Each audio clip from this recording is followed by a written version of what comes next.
Hello and welcome to this week's Beyond the Panels. This week I'm doing another listener viewer suggestion. So because my Vertigo episode did so well, I wanted to highlight some other smaller press stuff. So this week I will be doing some Dark Horse Publishing. So they are probably like the fourth biggest comic book company after Marvel, DC, and Image. And they have a whole bunch of creator-owned titles as well as different franchise titles as well. So my first one is actually a really cool anthology of anthologies. So it's kind of like a turducken. But this is the Dark Horse Book of Horror, and it has 4 separate anthologies that were put out of different spooky things. So this one has the Book of Hauntings, the Book of Witchcraft, the Book of the Dead, and the Book of Monsters. And they are all different stories by Mignola, Kelly Jones. There's even some Robert E. Howard ones in here. And they're each focusing on different supernatural aspects. So this is a really cool, self-contained bunch of short stories. So if you're looking for some quick reads or a long, chunky horror weekend, this is a good one. And my next one is another kind of spooky-ish one, but it's a creator-owned one that came to Dark Horse. This is Ghost, and it is about an assassin who has nanites in her body that lets her go intangible. And as part of her becoming an assassin, she got her memories wiped. And so she does not remember she has nanites and thinks she might be a ghost because she can go intangible. So this is a collection of a bunch of short stories from this character. So it's a good introduction to the character if you've never read anything of hers before. My next one is probably familiar to a lot of people right now. This is Umbrella Academy, which is what the series on Netflix was based off of. It actually came out like around 2007 is when the original series came out, and it's by Gerard, who was the singer, well, is the singer because they got back together, of My Chemical Romance. And he's actually done a number of comics, but this was, I believe, the first one that he did. And it's sort of inspired by Grant Morrison, very Doom Patrol-esque, with sort of broken superheroes. But this is about a family of adopted children that were adopted by this older gentleman and trained to be superheroes. And they lost touch over time and reconvened at the death of their father, and shenanigans ensue. There is currently 3 volumes of it out, with a 4th on the way. And as far as I know, I think they're going to keep going with the Netflix show. So this is pretty cool if you like the Netflix show or if you've been curious about it. This is great to start. The first one is Apocalypse Suite. My next one is probably the most famous of all Dark Horse's properties, is Hellboy.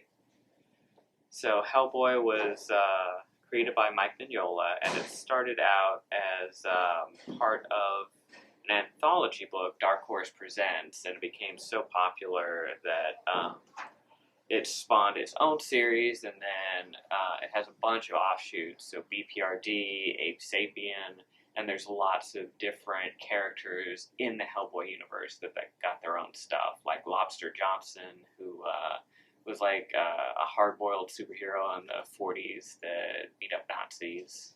And this is a cool series. They've done a number of these where it's Hellboy and BPRD. This one's in 1956.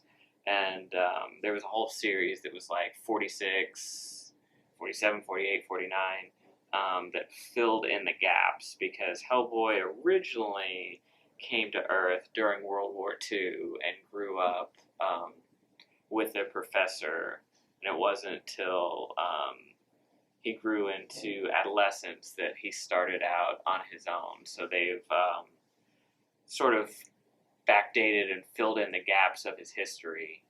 But there are lots of cool Hellboy stories. We have this one. We also have the Hellboy omnibuses, which pretty much collect his whole run of books.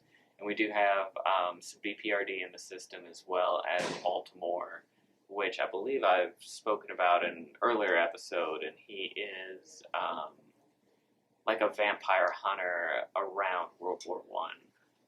But usually anything Mike Mignola is tied to is just top-notch. And my next one is Grendel, which is a series that was originally curated by Matt Wagner, who I always associate with Batman because he's written a ton of really good Batman stories. But Grendel was his own. The original Grendel was Hunter Rose, who was like this assassin. And over time, different people have taken up the mantle of the Grendel, and they've even done like more futuristic Grendel tales. And this is Matt Wagner's Grendel tales, because it has different authors and artists sort of taking their own interpretations of the Grendel and having other people assume the mantle.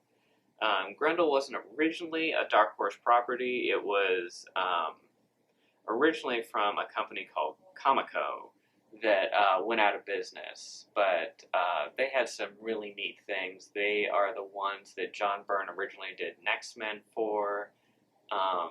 They also are responsible for Fish Police, which was a really weird noir series about anthropomorphic fish that Hanna-Barbera actually made a cartoon of that lasted for a season. And I know I'm forgetting something else. I think Matt Wagner's Mage was also at Comico for a while. But they did have some cool stuff before they folded. But after all of the legal troubles of the rights, he went to Dark Horse with it. So we do have a number of different Grendel stuff, both the Hunter Rose stuff and other incarnations. And then another really famous Dark Horse property that you might have seen the movie on is Frank Miller's Sin City. So Frank Miller, of course, is famous for Sin City, for Batman, The Dark Knight Returns. He did work on Daredevil. He's responsible for 300. He was involved in that super weird Spirit movie that came out that had the Sin City color palette and Samuel L. Jackson. But this was spawned from Frank Miller's like obsession with like James Cagney, hard-boiled noir, grim and gritty movies that he kind of made into his own franchise about this really bad city called Sin City, where like all the criminals have hearts of gold, but all the cops are corrupt, and everything's told in black and white with very sporadic splashes of color. And it was really innovative at the time for how he used like comic book sound effect onomatopoeias and played with different structure of things. So old Frank Miller stuff is really good. All his Sin City stuff, it's of course super violent, super sexy, but Sin City's good. His Batman stuff, his Daredevil stuff. We have a ton of Frank Miller stuff in the system. And so, like I said, Dark Horse is known for both its creator-owned content and a lot of its franchise stuff. And one of its most popular franchises, especially in recent years, is the Buffy the Vampire Slayer stuff. So after Buffy had ended and Angel and all the rest of those sort of Whedonverse stuff, the creative teams went to comics several years later and wrote those as though they were still writing seasons of the TV show. So there's Buffy season 8, season 9, and it's written as though it's a continuation of the canon of the TV show. And there's been a million different spin-offs. There's been tons of relaunches. I picked this one in particular because it's Spike Into the Light, and it's actually written by the actor that plays Spike, James Marsters, so I thought that was pretty cool. I can't think of anything else where, like, the person responsible for portraying the character wrote a story about the character, so I thought that was pretty neat. And we do have a number of Spike comics, a number of Buffy comics, Angel and Faith. Giles even got his own, where it's like young Giles is a librarian, which is pretty cool. And probably the most famous is Star Wars. So Star Wars has a pretty convoluted history when it comes to comics. It originally was Marvel Comics way back when the movie first came out. They had the comic book rights to it, so they wrote an adaptation of A New Hope. But at that time, they didn't know that they'd make another movie or it would be like a huge thing. So the writers of the original Marvel comic just kept going with the characters and did all their own like weird stories. Famously, and I can't think of his name off the top of my head, but there's like a Green Rabbit alien bounty hunter they added that no one talks about anymore. But it was wildly popular, and they did adaptations of Empire Strikes Back, Return of the Jedi. But in the late 80s, Dark Horse picked up the rights to Star Wars and really ran with it, and like all the stuff was always in continuity, part of the expanded universe before Disney bought Star Wars and kind of nuked all the expanded universe stuff. But essentially, it used to be that the Star Wars expanded universe was all licensed by Lucasfilm, and it all fit into continuity, and it all made sense and was streamlined and everything else. When Disney came along, they wanted to make more movies and have more creative freedom for their own creators, so they made all the expanded universe stuff that came before non-canonical. But there is a million different offshoots of Star Wars, and this is Star Wars Empire, which specifically deals with Darth Vader, the Imperial Navy, all that stuff, and it's really good. But like I said, when Disney bought Star Wars a few years ago, they also bought Marvel. So the rights are now back at Marvel. So way back when in the 70s, it was Marvel. It went to Dark Horse. And then it's Marvel again. And even though that's weird, it didn't happen just once. It happened again because the exact same thing happened to Conan the Barbarian. This is the Savage Sword of Conan, which is really cool. It is different than the original Conan comic because Savage Sword was actually part of Marvel's Black and White magazine series from like the late 70s, early 80s, so it could be a little bit more sexy and violent than the comic books because of the Comic Code Authority, because you can totally skirt that with magazines. So these are all adaptions of Robert E. Howard's Conan the Barbarian work, which was originally adapted by Roy Thomas, and these are all really good. Had just all kinds of amazing artists. And it was originally a Marvel comic until right around the same time as the Star Wars stuff, and then Dark Horse picked it up and did several different Conan series that are all really awesome. They had a main series as well as a bunch of different miniseries that we have. But now he is back at Marvel again, and he's even on one of the Avengers teams for some reason, so they're folding him into regular continuity. But synonymous with sword and sorcery. Conan the Barbarian is always an awesome read for slashing monsters and stealing gold and beating up wizards. And my last one is probably one of the best things I've read in recent years is Black Hammer, which is by Jeff Lemire, who's written a ton of really neat indie stuff like Underwater Welder and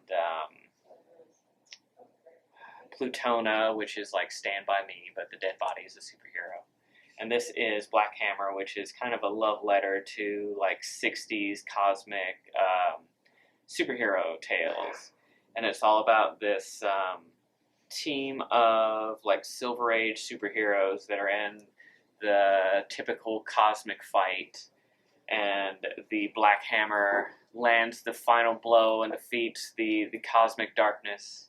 And they assume all the heroes die, but they are actually in this strange, like, Midwest pocket universe where they are trapped and unable to get back home, where everybody thinks they're dead. So it's this growing mystery. And there is Captain Weird, there's the Barbarian, there's all these different archetypes. There's the Shazam character, I can't think of her name right now, but she's this 40-year-old woman trapped in the body of a 7-year-old and really hates it. So this is the big old library omnibus edition that has the first couple books in it, and I definitely recommend it. So thank you so much for listening to me once more as I rant about comics. As always, be sure to like, comment, subscribe. Let me know if there's something you'd like to see, and I will see you guys next time.